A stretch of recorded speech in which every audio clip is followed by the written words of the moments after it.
Драги приятели, вечерва, по-точно noćeska, nemam namera posebno da se obraćam sa video poruka ili video, ali morat ambijent od kada se ja gledam koji uslovi su, ona je srežava. Sad drugo da vi kažem, večerva pokraj mojeto video bih postavljam mnogo interesno video. Podsjećam, to je emisija na Sputnik Srbije, na ruskava, na izvorne mlad novinar Nikola Vrdić, koji tvrda kao moment da je najdobar srpski novinar. Mlada momče, strašno inteligentno, može biti повече от добър аналитика. Не би се казал споредом с никого ни си, но му посаквам да ме надмине бар два пъти. Бидейки страшно интелигентен, zato ви препоръчвам после моето видео да го погледнете него. Буквално, оно, с нощи ви го кажа в видеото, многумина от вас се пожалия, като го хоче сам. Погледнете. Kaj je živeo, tako i sam uslovice, tako kamera može da rada. Dobro, tu si valetna količka, očekuješ invalidska penzija, sama pomoć, zašto pravo dobiješ, a sam si. Ne molim samo, ne sekam nikakvo žaljenje ili bilo šta. Dovoljno sam sposoban se učiti, съдържу, ако ти трябва, че да, ама рано е. Друго ме моето. Не ми е моето повърва, попрашение, съвсем не било що. Него с нощи много да се пожалия, дека видеото много слабо се слуша. Да, това представата и камера, се обидам да купам нова, ако е чергата, ще така не списало, и всяко може да си пожиш нозе си. Значи, все, що кажа в видеото, ако sad dok dobro slušate, i koji ću slušati video sam, što bi vam sve postirao, večer go video, što se случуваше на самита G7, bukvalno kako da ги цитира моите зборови. Я ясно укажа, ако dobro се слушаше това, се надам дека вечер го видео по-добре ќе да слуша, дека во моето G7 што би требало да представува најбогати земји, порано беше G7 плюс Русија по-основно, неја нема, тоа малку преикомично, тоа е земја со најголеми резерви на природни ресурси, тука е нафта, газ, злато, диамант, да не ги набројува. И такви гафови се случило на G7, особено со председател Джозеф Бајден. Јас убаво кажав наческа дека САД со него го допре дното и не требаше САД да го пушта во Европа во ваква состојба. Ја на председател Бајден не му забележувам, да се разбереме, веќе во години, скоро започнува, и че во тие години многу се здравни некои паќа, значи не зависи од него. И кои гафови прават таму, ја бев запропастен. Први на тие, самитот Г8 нашол на многу голем отпор и на Велика Британија, и на Германија, кој праше Кина, бидејќи тука требаше да се направи фронт против Кина, но најинтересно е во се тоа, што самитот на Г8 британските медии не пренесувале руку, знаете кој? Мисля на САД. Јас се прашувам што се случува тек на самитот на НАТО или све. САД доживеа големо фијаско со нивниот председател на историјата во Европа, тек можам да замислам што ќе доживее, ако воопшто дојде утре до среда, со председател на Руска Федерација Владимир Путин. Зашто така?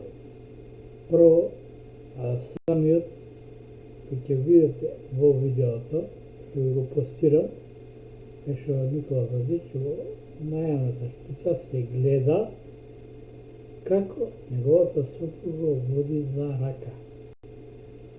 Кога дете кој ќе води на градинка, просечи, ја не сум за никога. Но личност, што и Самиот Лјовредич, да ја праша неговата ментална способност, поставаш за ја води држава која се смесва за хегемон и најсилна држава. Ико повеќе то не е, но тука не дискутирам за това. Значи, такви гафови се направени. Прво, по промошот, отишол во ресторантот кај се осамнаесна, мислам на Вашингтон Пост, и други гафови се правени, што е повеќе трагикомично и интересна работа, што со уриците на Никола Владич ќе забележи се во емисијата, укажуваат оно што јас го кажав. Вика, Г7, кои не се најбогати држави. Тоа се најзадолжени држави. Значи, буквално ме цитират, нормално ме гледаме на тој видео, но ме цитират оно што го зборам јас.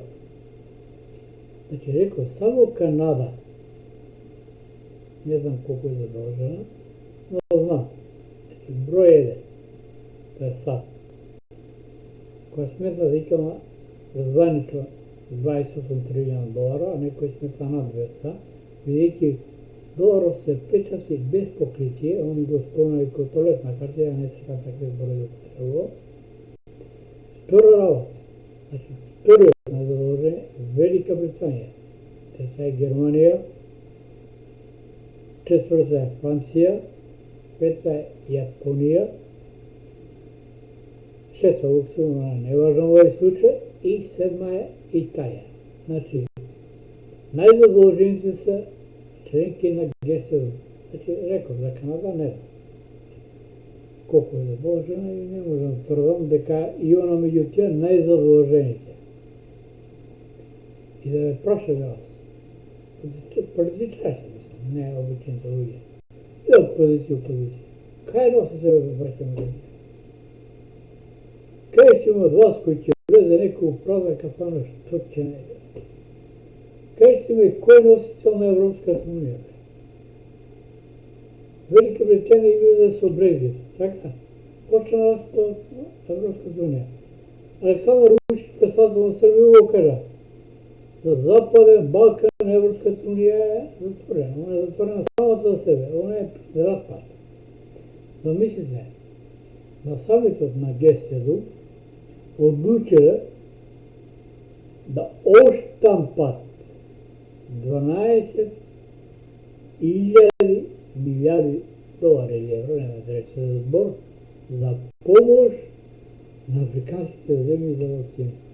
Ако помина. Втора работа, многу интересна работа. Ден денеска Европската унија нема одобрено руската вакцина. Без разлика некаде во Антверп, почна се мислам на колонијално барањето. Значи, тука е само Pfizeровата и така натаму, вакцини што убива. Што се докажа.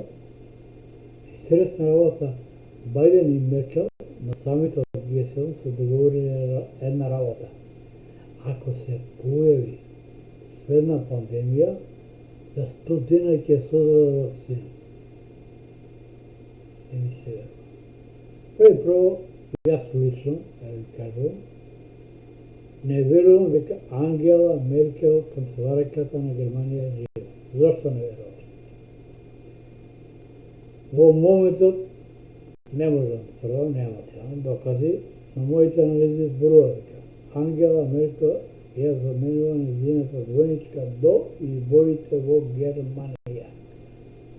Зошто го тврдам тоа? И аргументирам сега како новинар, аналитичар кој секој зборува со корпус делекти што би рекли правниците и ние новинарите аналитичари. Ангела Меркел, ако се добро сеќавате, му добиваше од трескавица, се тресеше цялата, или куру е нарекувата болест, која се добива со конзумирање на човечко мртво месо кое се прави во Нова Гвинеја.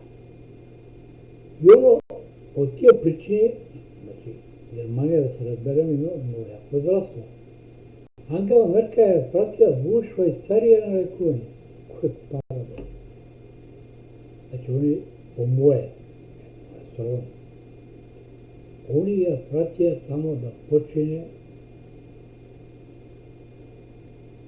без мука, а за тоа време нејзината двојничка е за бидејќи она 18 години и 16 колку нема толку на власт, за 16 години се создава двојници, но не за еден мандат. Значи за Бајден нема шанса да толку краток 3-4 месеца, 5-6 колку не е важно, да создава двојник.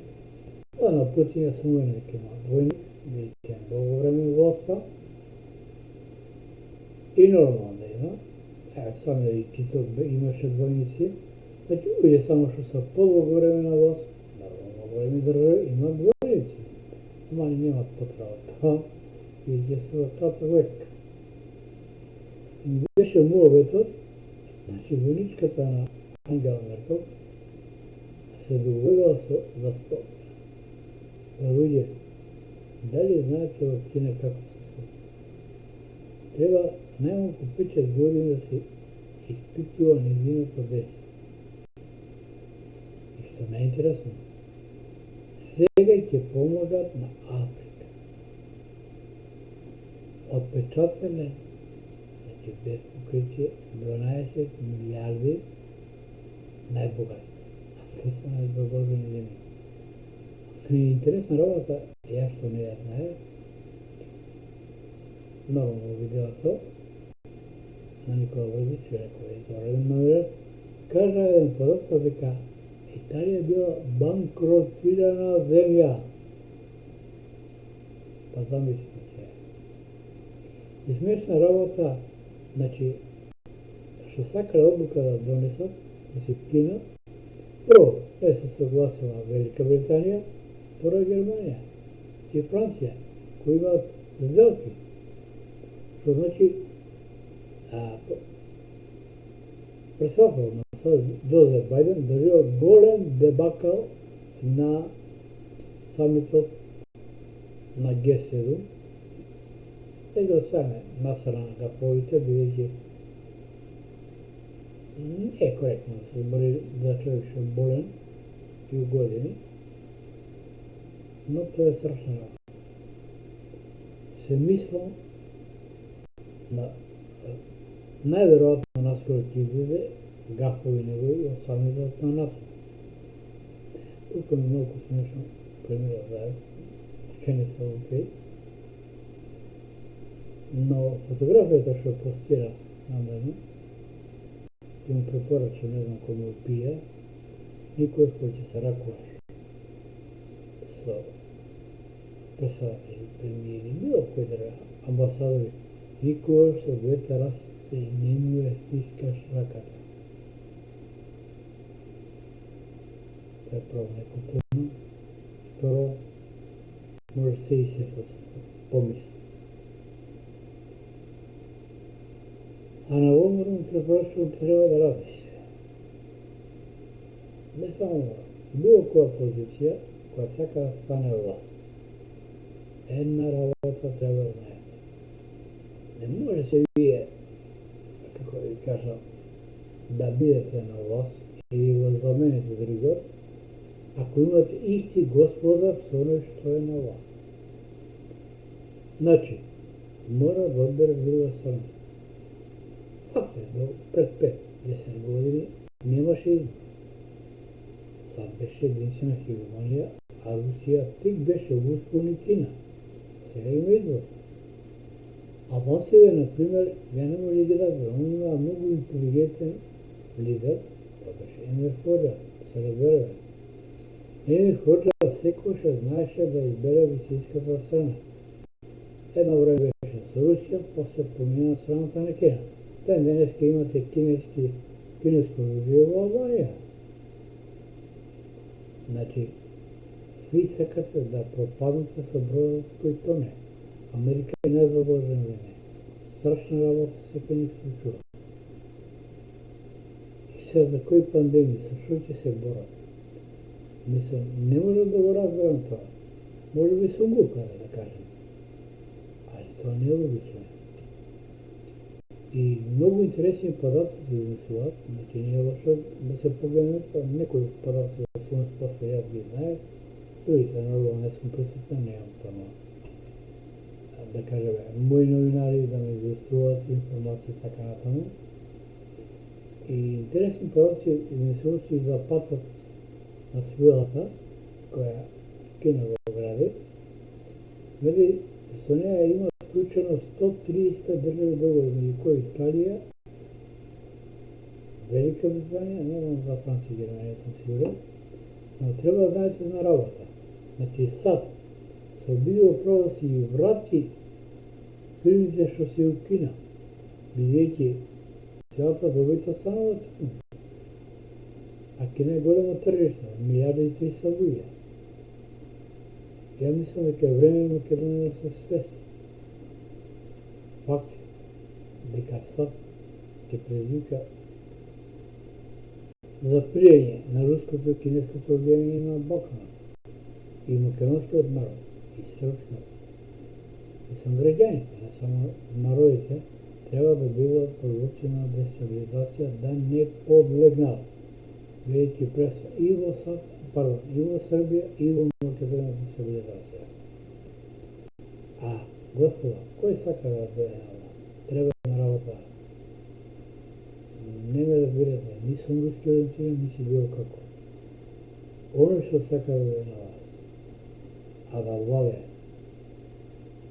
ќе биде првата партија, да мали. Тие са и самите големи сили ги јадат са немотни, дека само пукачи или викачи, да се дадете една голема партија.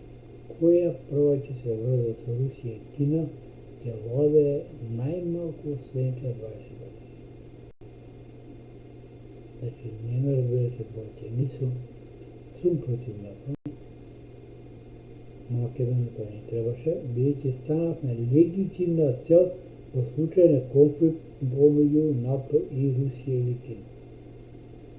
Многу убаво, само ќе потсетам на зборовите на Сергеј Лавров, како министар за надворешни работи на Русија, кој кажа: македонците се добри борци. Треба да го воведат само повторно редовното служење, значи редовни состав на војската и да набават посовремено оружје.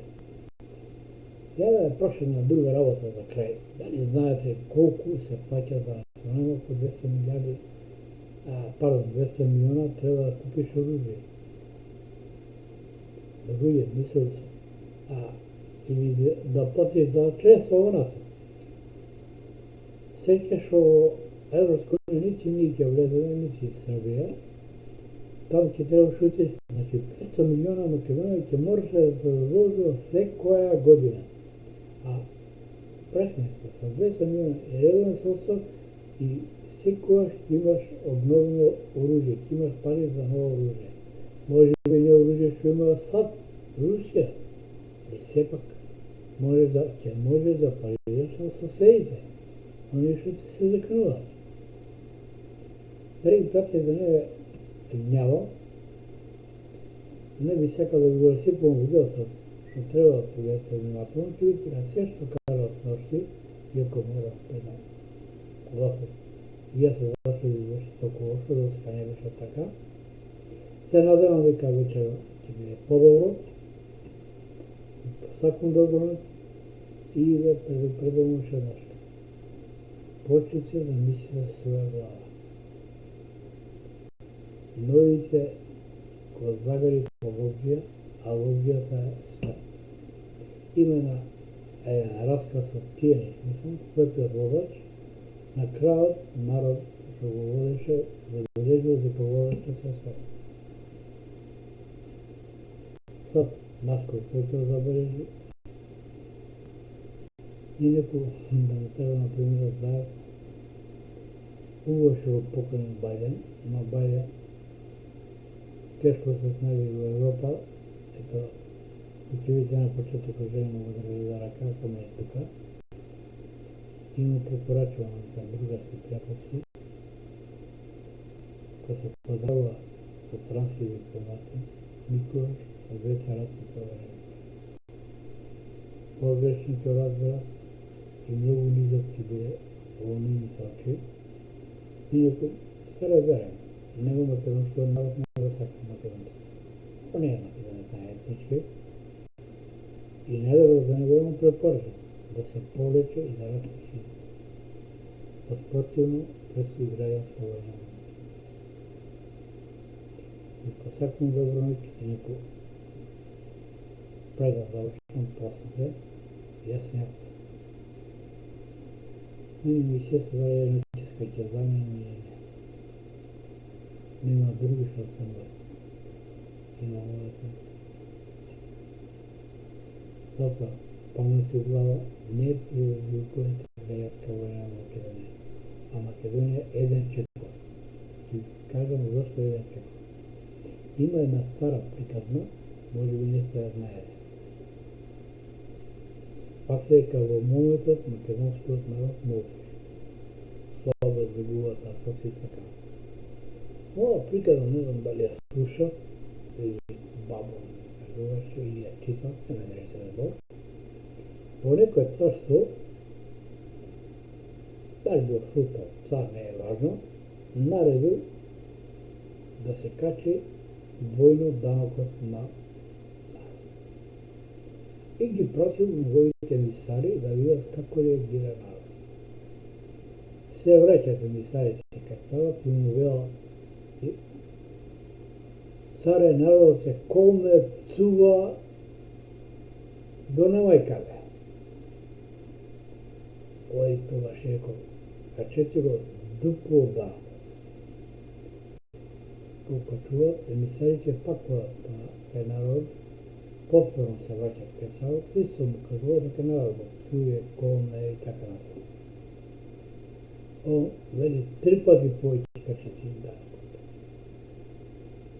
И емисарите се враќат и ги прашуваат царот, како реагира народ? Молчи. Знаете ли што ми рекол царот? Веднаш си минете го данокот. Најопасен народ кога молчи, а сега македонскиот народ не да Боже, оно што го има видно. Ќе не милост кон никого. Се влегува во домови, не знаеш кој ти влегува, ќе се скине, ќе те оплечка. Бидејќи во моментот македонскиот народ нема лидер, а поопасно тоа нема. Ќе немаш кого да буниш, главата ќе ти летне, семејство ќе те одведе, ќе испадне како крава, која ќе даде млеко, а на крај ќе шута. Затоа памет у глава, пај се што прави. И посакувам добро ноќ на сите, без дека кој ме мрази, кој ме сака, не ми се историја, не живеам на љубов. Јас само живеам во љубовта на Создател, оно што ме посветил во мисија. А секој нас посебна мисија. Добро ноќ, драги пријатели, убав сон и мислите своја глава. И минете, проверете си се.